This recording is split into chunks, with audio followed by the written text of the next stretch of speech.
Imagine this. You wake up in a modern apartment with a rooftop swimming pool, grab breakfast from a neighborhood cafe, ride a clean metro into the city, enjoy dinner with friends, and still have money left at the end of the month. In cities like London, New York, or Sydney, that sounds almost impossible. But in Malaysia, many people claim it can still be done on just $1,000 a month. The question is that really true, or is it just another internet myth? Before we dive in, I need a small favor from everyone watching in Malaysia. Someone recently told me that the world only notices Malaysia when people talk about beaches or the Petronas Towers. I don't believe that's true. I think Malaysia has one of the most underrated stories in Asia. So if you're watching from Malaysia, comment Malaysia Boleh below and let the world know you're here. The more people who see this video, the more they'll discover what makes this country so unique. Assalamualaikum. Now, let's be clear from the beginning. Whether $1,000 is enough depends on how you live and where you live. Kuala Lumpur is naturally more expensive than smaller cities, and living in the heart of the capital costs more than living a few MRT stations away. But compared to many developed countries, Malaysia still offers something that has become increasingly rare: options. Let's imagine you're moving to Kuala Lumpur in 2026 with a monthly budget of exactly $1,000. Can you build a comfortable life? Let's find out. The biggest expense for almost everyone is rent. If you insist on living in the middle of Kuala Lumpur, within walking distance of the Petronas Towers or the new TRX Financial District, your rent could easily reach the equivalent of $500 to $800 a month for a modern apartment. But here's where things get interesting. Move just a few neighborhoods away, areas connected by the MRT or LRT, and the picture changes dramatically. A clean one-bedroom apartment in places like Cheras, Setapak, Wangsa Maju, or parts of Petaling Jaya can often be found for around $250 to $450 a month, depending on the building, size, and location. And many of these apartments include facilities that would cost a fortune elsewhere. Swimming pools, gyms, 24-hour security, covered parking, beautiful skyline views. Think about that for a second. In many major Western cities, those amenities are considered luxury living. In Kuala Lumpur, they're surprisingly common. Let's set aside $350 for rent. That leaves us with $650. Now comes everyone's favorite topic: food. Malaysia doesn't just feed people, it celebrates food. Walk into a neighborhood mamak restaurant at 7 in the morning and you'll see office workers eating roti canai with dal curry, students ordering nasi lemak before class, and retirees enjoying kopi while discussing football. Breakfast can cost as little as $2 or $3. Lunch at a local restaurant often ranges between $3 and $6. Dinner at a hawker center or food court might cost the same. Even if you occasionally treat yourself to a nicer restaurant, many people can comfortably keep their monthly food budget between $180 and $250 if they mostly eat local cuisine. And that's one of Malaysia's biggest advantages. Eating out isn't just affordable, it's part of the culture. Ever noticed how people in some countries spend hours meal prepping just to save money? In Malaysia, grabbing delicious local food is often cheaper than cooking elaborate meals yourself. Now let's subtract another $220. Our remaining budget is about $430. Transportation is next. Owning a car in Kuala Lumpur certainly has advantages, especially if you travel outside the city often. But if you live near the MRT or LRT, you may not need one every day. Malaysia has continued expanding its rail network over the past decade, connecting more neighborhoods with business districts and shopping areas. A combination of public transport and occasional ride-hailing services can often keep monthly transportation costs between $40 and $80. Let's budget $60. That still leaves roughly $370. But wait until you hear what surprises many first-time visitors. Malaysia has quietly become one of Southeast Asia's most digitally connected countries. Whether you're shopping in Pavilion Kuala Lumpur, buying fruit at a neighborhood market, or ordering drinks at a cafe, QR code payments are almost everywhere. Digital wallets have become part of daily life. The country's 5G rollout has also expanded rapidly, making fast mobile internet widely available in populated areas. A generous mobile plan with plenty of data may cost only around $10 to $20 each month. High-speed home internet is also relatively affordable compared with many developed countries. Let's budget another $50 for internet and mobile services. Now we're still left with approximately $320. Here's where many budgets fall apart in other countries. Entertainment. In some cities, a simple night out can cost over $100 before you even realize it. Malaysia tells a different story. Imagine spending Saturday afternoon exploring Bukit Bintang. You walk through Pavilion Kuala Lumpur. You stop for bubble tea, watch a movie, meet friends for dinner, finish the evening with dessert. You could easily enjoy the entire day without destroying your monthly budget. Weekend trips become possible too. One weekend, you're escaping to Genting Highlands. The next, you're wandering through Georgetown in Penang. Another month, you're relaxing on the beaches of Langkawi. Malaysia's highways, domestic flights, and public transport make exploring the country surprisingly accessible.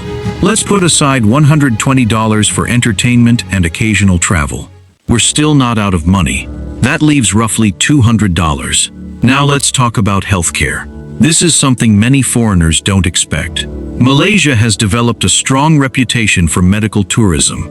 Private healthcare is generally much more affordable than in many Western countries, while the public healthcare system provides heavily subsidized services for Malaysian citizens. Routine clinic visits at private facilities can cost significantly less than what patients might pay in countries without universal healthcare, though exact costs vary depending on treatment. For expatriates, health insurance remains important, but everyday medical expenses are often more manageable than many newcomers expect. And this is where the story becomes much bigger than a monthly budget. Because surviving on $1,000 isn't actually the goal. Living well is. There's a huge difference. Could you survive in London on $1,000? Probably not. In New York? Almost certainly not. In Sydney? It would be extremely difficult. But in Malaysia, especially if you're disciplined with your spending and choose your location carefully, $1,000 can provide something many people have almost forgotten exists: breathing room. Of course, let's stay realistic.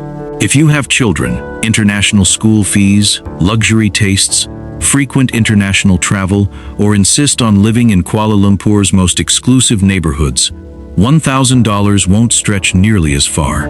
Inflation has also affected Malaysia.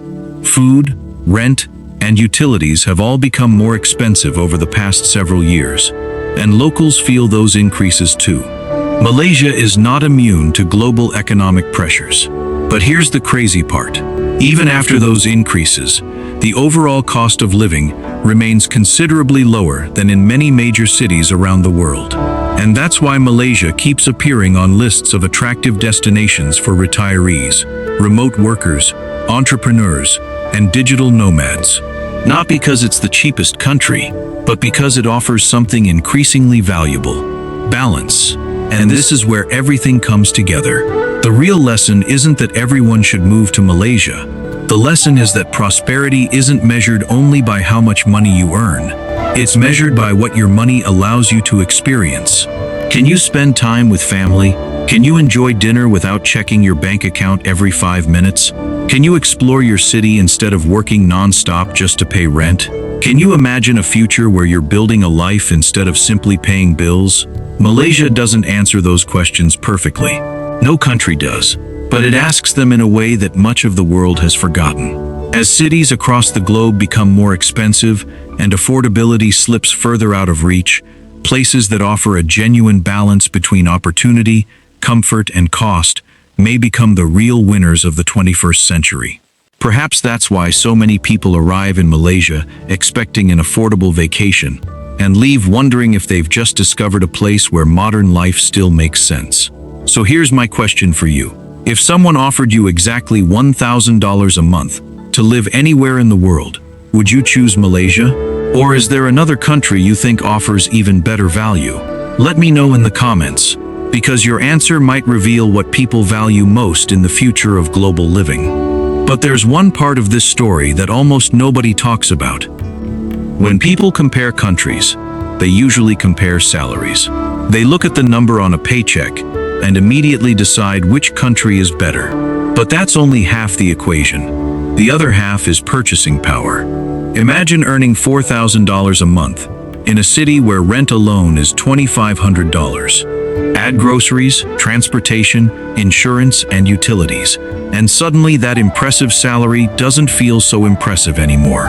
Now imagine earning much less in Malaysia, but paying a fraction of those costs. You may not have the highest income, but you might have something just as valuable: financial freedom. That's why many expatriates describe Malaysia as a place where they finally stopped living paycheck to paycheck. They can afford weekend trips. They can save money. They can eat out without feeling guilty. And perhaps most importantly, they can actually enjoy the city they're living in. Walk through Klexi Park in the evening. Families are jogging beneath the glowing Petronas towers. Children are laughing around the fountains. Tourists stop every few seconds to take another photo of the skyline. Just a few minutes away, Bukit Bintang comes alive with street performers, cafes, and restaurants filled with people from every corner of the world. This isn't a city struggling to keep up. It's a city that's quietly building its own identity. And then there's Penang. Many people arrive expecting great street food. They leave talking about the lifestyle.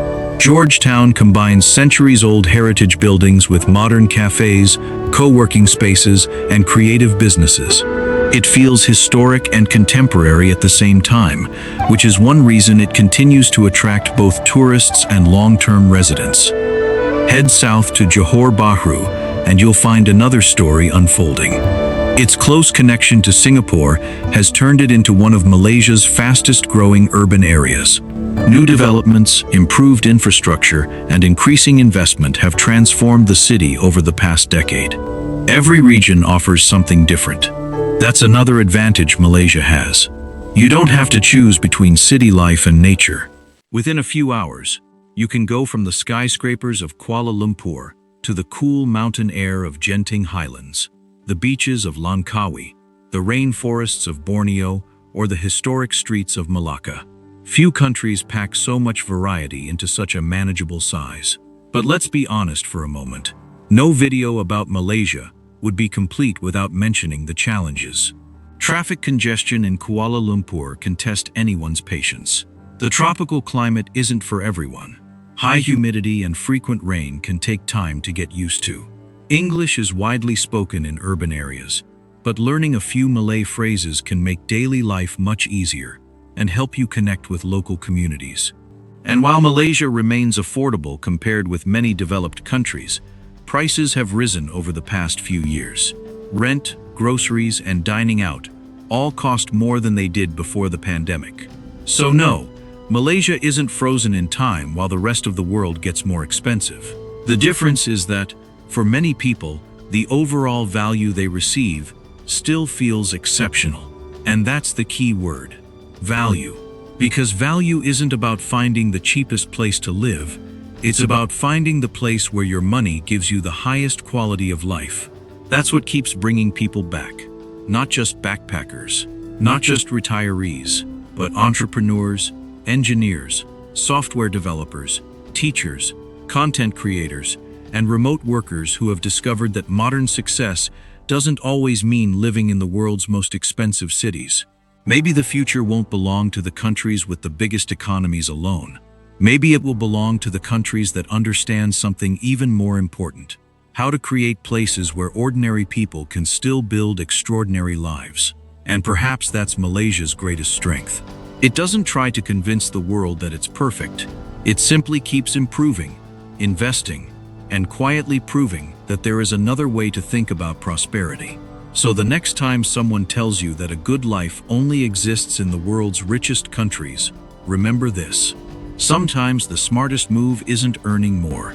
Sometimes it's choosing a place where your money, your time, and your peace of mind go much further.